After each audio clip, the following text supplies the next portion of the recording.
तर एक व्हिडिओ आपला व्हायरल होते, नेमकं काय आपल्याला म्हणायचं होतं पुण्यातल्या अपघाताच्या संदर्भात? सोपा विषय ना की तुम्हीच सगळ्या मीडियाने बातमी छापली, मी छापली काय?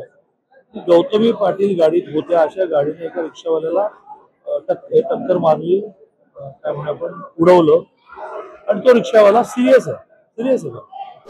आता दिवसभर त्याचं खूप तुम्ही सोशल मीडियात चालवलं की तिला कोणी पकडणार आहे की नाही, ह्या होणार. संध्याकाळी मी माझ्या आमदार कार्यालयात बसलो असताना त्या रिक्षावालीची मुलगी येऊन बाहेर रडायला लागली.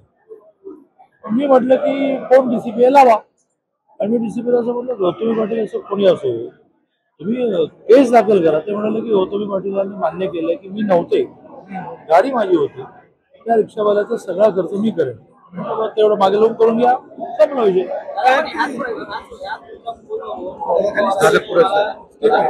रोहित पवारला काय काम धंदा आहे?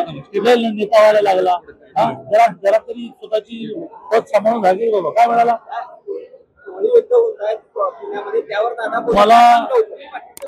मला रोहित पवारनी शिकवण्याची वेळ आलेली नाही. निलेश ड्रायव्हर विषयामध्ये मी काय केलं ते काही जाहीरपणे सांगू काय? आपोआप लुकआउटची ऑर्डर निघाली का? यांना प्रत्येक वेळेला ढोल वाजवण्याची सवय, आम्हाला नाही सवय. सांगलीमध्ये शरद तेव्हा ती मुलगी त्या रिक्षावाल्याची, माझे वडील सिरियस आहे पण अजूनही केस दाखल होत नाही, पळून गेलेले लोक, तशी गाडी तरी पकडली आहे. मी डीसीपीला असं म्हटलं की या मुलीच्या वडिलांचा सगळा खर्च तरी करावा.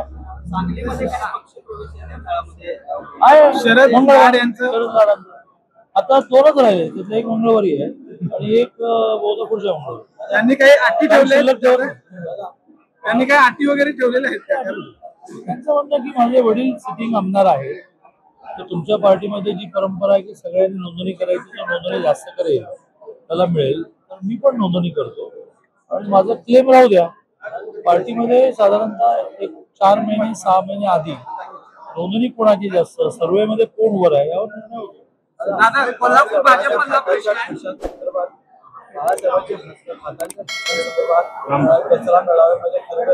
मी काय झालं, आम्ही गिरणी कामगारांशी बोललो, अशा मोठ्यांच्या वादात आम्ही पडत. कोल्हापूर भाजपमधला प्रश्न आहे. म्हणजे हेच तर माझं वारंवार म्हणणं आहे की फार संस्कृती पायदळी तोडवलेलं आहे. त्या दिवशी तुम्ही पाहिलं नसेल तर 15 पाठवतो, इश्यूमध्ये टाकू जे बोलली तर आमच्या बायकांनी कुठं जाते.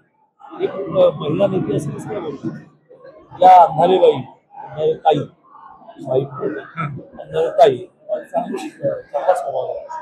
या आता शिरा उद्धवजींची बराबर करतात, तर बाळासाहेब ठाकरे काय म्हणाले, त्या म्हाताऱ्याच्या आता झेंडा कशाचा असं म्हणाले.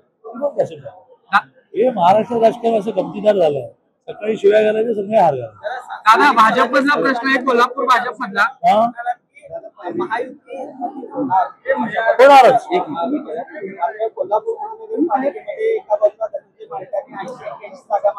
एक आणि असं म्हणायचं असतं, एकदा रिझर्वेशन पडली की बसू, दुसऱ्या दिवशी बसून सगळेजण नॉर्मलला येते त्या गाडी. आणि ह्या जिल्ह्यापुरती तर मला खात्री आहे किंवा साधारणतः मी अवाजवी काही बोलत नाही, कधी कधी पार्टीचं नुकसान करतो. त्यामुळे सगळेजण बसून प्रश्न सोडून मुश्रीफ साहेब काय, धनंजय माडिक काय, तिकडे राजेश सगळे एका दिशेने चालते ना.